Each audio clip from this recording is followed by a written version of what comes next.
সময়ের সাথে সাথে বদলায় আমাদের ভাগ্য। আজকের গ্রহের অবস্থান আপনার জীবনে কি নতুন পরিবর্তন আনতে চলেছে, আসুন রাশিফলের মাধ্যমে সেই সম্ভাবনার কথা জেনে নেওয়া যাক। আজ 15ই আগস্ট 2025 শুক্রবার পঞ্জিকার সামগ্রিক বিবরণ আপনাদের সামনে তুলে ধরতে চললাম। আজকের বাংলা তারিখ 29শে শ্রাবণ 1432 বঙ্গাব্দ। আজকের বার শুক্রবার। আজকে সূর্যদেব উদিত হতে চলেছেন সকাল 5টা বেজে 18 মিনিটে এবং সূর্যদেব অস্ত যাবেন সন্ধে 6টা বেজে 8 মিনিটে। আজকের তিথি রয়েছে কৃষ্ণপক্ষের নবমী তিথি, রাত্রি 11টা বেজে 34 মিনিট পর্যন্ত। তারপরে দশমী তিথির সূচনা হতে চলেছে। আজকের নক্ষত্র রয়েছে রোহিণী নক্ষত্র, সন্ধে 7টা বেজে 2 মিনিট পর্যন্ত। তারপরে মকশিরা নক্ষত্রের সূচনা হবে। আজকের যোগ রয়েছে ব্যাঘাত যোগ। আজকে করণ থাকতে চলেছে দিনের বেলায় গড়করণ এবং রাত্রি বেলায় ভণিজকরণ। আজকে চন্দ্রস্থিতি থাকবে, চন্দ্র আজ সারাদিন বৃষ রাশিতে অবস্থান করছে। আজকের শুভ সময় অমৃতকাল থাকতে চলেছে রাত্রি 7টা বেজে 2 মিনিট থেকে অমৃত যোগ শুরু হবে, যা শুভ কার্যের জন্য বেশ প্রশস্ত। আর আজকে রাহুকাল, যেটা কিনা অশুভ সময় হিসেবে বিবেচিত, সেটা থাকতে চলেছে সকাল 10টা বেজে 30 মিনিট থেকে দুপুর 12টা পর্যন্ত। এই সময় কোনো নতুন বা শুভ কাজ শুরু করা থেকে বিরত থাকার পরামর্শ দেওয়া হয়ে থাকে। আজ রয়েছে যমগণ্ড কাল, অশুভ সময় দুপুর 3টে থেকে বিকেল 4টে 30 মিনিট পর্যন্ত, এবং থাকছে গুলিক কাল, অশুভ সময় সকাল 7টা 30 মিনিট থেকে সকাল 9টা পর্যন্ত। আজকের দিনে বিশেষ ঘটনাবলী এবং পর্ব। আজ ভারতীয় স্বাধীনতা দিবস। এটি ভারতের 78তম স্বাধীনতা দিবস। দেশ জুড়ে এটি একটি জাতীয় ছুটির দিন এবং বিভিন্ন স্থানে পতাকা উত্তোলন এবং সাংস্কৃতিক অনুষ্ঠানের মাধ্যমে পালিত হবে। দিনটি দেশপ্রেম এবং গর্বের প্রতীক। আজকে রয়েছে নন্দোৎসব। আগের দিন শ্রীকৃষ্ণের জন্মাষ্টমী পালিত হওয়ার পর আজকের নবমী তিথি বহু স্থানে, বিশেষ করে বৈষ্ণব সমাজে নন্দোৎসব পালিত হতে পারে।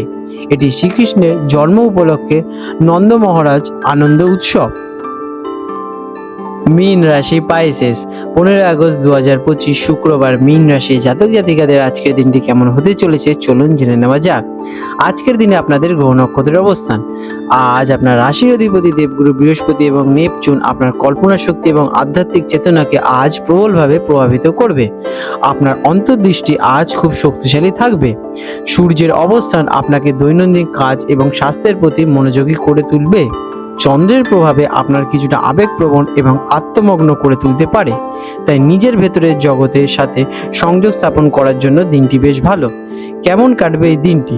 আজকের দিনটি আপনার জন্য কল্পনা এবং বাস্তবতার এক সুন্দর মিশ্রণ। আপনার সৃজনশীল এবং সংবেদনশীল দিনটি আজ খুব সক্রিয় থাকবে। স্বপ্ন এবং বাস্তবতার মধ্যে ভারসাম্য বজায় রাখা আজ আপনার জন্য প্রধান চ্যালেঞ্জ হয়ে উঠবে। অন্যের সাহায্য করা বা কোনো সেবামূলক কাজে নিজেকে যুক্ত করার মানসিক শান্তি এবং গভীর আনন্দ লাভ করতে পারবেন। কেরিয়ারের দিকে আজকের দিনটি কেমন? কর্মক্ষেত্রে আপনার সৃজনশীল প্রতিভা এবং সহমর্মী মনোভাব প্রশংসিত হতে পারে। যারা শিল্পকলার, সঙ্গীত, লেখালেখি বা নিরাময় বা পরামর্শমূলক কাজের সঙ্গে যুক্ত আছেন, তাদের জন্য দিনটি অত্যন্ত শুভ ফলদায়ক হতে চলেছে। আপনার ষষ্ঠ ইন্দ্রিয় আপনাকে কোনো জটিল সমস্যার সঠিক সমাধান খুঁজে পেতে সাহায্য করবে। রুটিন মাফিক কাজ কিছুটা একঘেয়ে লাগতে পারে, তবে নিষ্ঠার সাথে করলে তার ভালো ফল কিন্তু আপনারা পেতে চলেছেন। শিক্ষার্থীদের জন্য আজকের দিনটি কেমন হতে চলেছে? যারা শিক্ষার্থী আছেন তাদের জন্য কল্পনা শক্তি কাজে লাগানোর সেরা দিন। সাহিত্য, শিল্পকলা, মনোবিজ্ঞান বা দর্শনের মতো বিষয়গুলো আপনার আগ্রহ আজকে বৃদ্ধি পাবে এবং আপনি সহজেই কঠিন তত্ত্ব বুঝতে পারবেন। তবে মাঝে মাঝে দিবা স্বপ্নে হারিয়ে যাওয়ার প্রবণতা দেখা দিতে পারে, তাই মনোযোগ ধরে রাখার জন্য একটু চেষ্টা করুন। আর্থিক দিকে আজকের দিনটি কেমন হতে চলেছে? অর্থের দিক থেকে আজ আপনার অনুমান শক্তি আপনাকে সঠিক পথ দেখাতে পারে, তবে আবেগের বশে কোনো বড় সিদ্ধান্ত নেওয়া থেকে বিরত থাকা জরুরি। সৃজনশীল কোনো কাজে বা শখের পিছনে খরচ হতে পারে। আপনার দয়ালু স্বভাবের কারণে আজ কাউকে সাহায্য করার জন্য অর্থ ব্যয় হওয়ার সম্ভাবনা দেখা যাচ্ছে। প্রেমের ক্ষেত্রে আজকের দিনটি কেমন হতে চলেছে? প্রেমের সম্পর্কের জন্য দিনটি অত্যন্ত রোমান্টিক এবং আবেগপূর্ণ। সঙ্গীর সাথে আপনার গভীর মানসিক সংযোগ স্থাপন হবে। নিজের অনুভূতি কবিতার মাধ্যমে বা অন্য কোনো সৃজনশীল উপায়ে প্রকাশ করার জন্য দিনটি আদর্শ। যারা কিনা অবিবাহিত, তাদের জীবনে এমন কেউ আসতে পারে যার সাথে আপনি একটি আধ্যাত্মিক এবং গভীর মানসিক মেলবন্ধন খুঁজে পাবেন। স্বাস্থ্যের দিকে আজকের দিনটি কেমন হতে চলেছে? স্বাস্থ্যের প্রতি আজ আপনার মনোযোগ দেওয়া জরুরি। মানসিক চাপ বা অতিরিক্ত ভাবনা আপনার শরীরে সরাসরি ছাপ ফেলতে পারে, তাই নিজেকে শান্ত রাখা খুবই জরুরি। পায়ের যত্ন নেওয়া আজকে প্রয়োজন। পর্যাপ্ত জল সেবন করুন এবং শরীরকে বিশ্রাম দিন।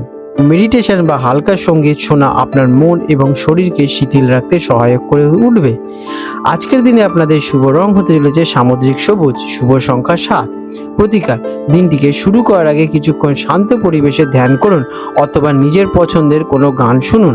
এটি আপনার মনকে শান্ত রাখবে। সম্ভব হলে কোনো জলাশয়ের কাছে কিছুক্ষণ সময় কাটান। এটি আপনাদের নেতিবাচক শক্তি দূর করে ইতিবাচক শক্তি বৃদ্ধি করতে সহায়ক করবে। আপনাদের দিনটি শুভ হয়ে উঠুক। আজ 15ই আগস্ট 2025 শুক্রবার কলকাতা এবং হলদিয়া অঞ্চলের জোয়ার ভাটার সম্ভাব্য সময় নিয়ে আলোচনা করতে চলেছি। আজকে হলদিয়া অঞ্চল প্রথম যে জোয়ারটি হবে সেটি হবে ভোর 2:45 নাগাদ এবং প্রথম ভাটাটি হবে সকাল 9:10 নাগাদ এবং দ্বিতীয় জোয়ারটি হবে দুপুর 3:20 নাগাদ এবং দ্বিতীয় ভাটাটি হতে চলেছে রাত 9:50 নাগাদ। আজকে কলকাতার হুগলি নদীতে সম্ভাব্য জোয়ার ভাটার সময় নিয়ে আলোচনা করব। আজকে কলকাতার হুগলি নদীতে যে প্রথম জোয়ারটি হবে ভোর 5টা নাগাদ এবং প্রথম ভাটাটি হবে সকাল 11:45 নাগাদ এবং দ্বিতীয় জোয়ারটি হতে চলেছে বিকেল 5:40 নাগাদ এবং দ্বিতীয় ভাটাটি হবে মধ্যরাতে, যেটা কিনা পরের দিন পড়ে যাচ্ছে। বন্ধুরা, আপনাদের যদি আমাদের এইরকম ভিডিও ভালো লেগে থাকে তাহলে আমাদের চ্যানেলটিকে এক্ষুনি সাবস্ক্রাইব করে বেল নোটিফিকেশন বাটনটি অন করে রাখুন। এটি আপনাদের জন্য খুবই ভালো ফলদায়ক হতে চলেছে, কারণ আমি এরকম অনেক কিছু আপনাদের সাথে শেয়ার করব যা আপনাদের জীবনে অনেক শুভ ফল নিয়ে আসবে এবং আপনারা একটা সুন্দর পরিবেশ সৃষ্টি করতে পারবেন। আপনাদের দিনটি শুভ হয়ে উঠুক।